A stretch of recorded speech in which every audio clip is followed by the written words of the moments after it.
Hello everyone, welcome to my first mini blog. আজকে আমি আমার একটা বন্ধুর বার্থডে সেলিব্রেট করতে চলে গিয়েছিলাম দ্য রোজের নতুন আউটলেট, যেটা কিনা কাকুরগাছি প্যান্টালুন্সের ঠিক পাশেই রয়েছে। গেট খুলে ভেতরে ঢুকতেই ভেতরের অ্যাটমসফিয়ার আর অ্যাম্বিশনসটা এতটাই সুন্দর লাগলো যে কেউ না গেলে সামনে থেকে বুঝতেই পারবে না। এখানে তোমরা যদি কেক নিয়ে নাও যাও, তোমরা কিন্তু কেক শপ সামনেই পেয়ে যাবে, ওখান থেকেও তোমরা কেক নিতে পারো। কিন্তু এখানে বার্থডে সেলিব্রেট করতে দেয় না, সেদিনকে ফাঁকা ছিল বলে আমাদেরকে করতে দিয়েছিল। তো ও তো পুরোপুরি সারপ্রাইজ হয়ে গিয়েছিল, কারণ ও জানতোই না যে সেদিনকে আমরা ওর বার্থডে সেলিব্রেট করছি। ও সেদিনকে খুবই খুশি হয়েছিল এই হঠাৎ সারপ্রাইজটা দেখে। আমাদের বন্ডিংটা এতটাই স্ট্রং যে যখনই আমাদের দেখা হয় তখনই আমাদের সময়টা খুবই ভালো কাটে।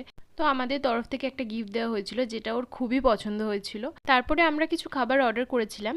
খাবারের কোয়ালিটি কোয়ান্টিটি খুবই ভালো, আর প্রাইসটাও কিন্তু রিজনেবল। তোমরা একবার হলেও ভিজিট করতে পারো। এই গ্রুপটা এতটাই স্পেশাল যে এর ব্যাপারে যতই বলবো ততই কম বলা হবে। আজকে ভিডিওটি ভালো লাগলে লাইক কমেন্ট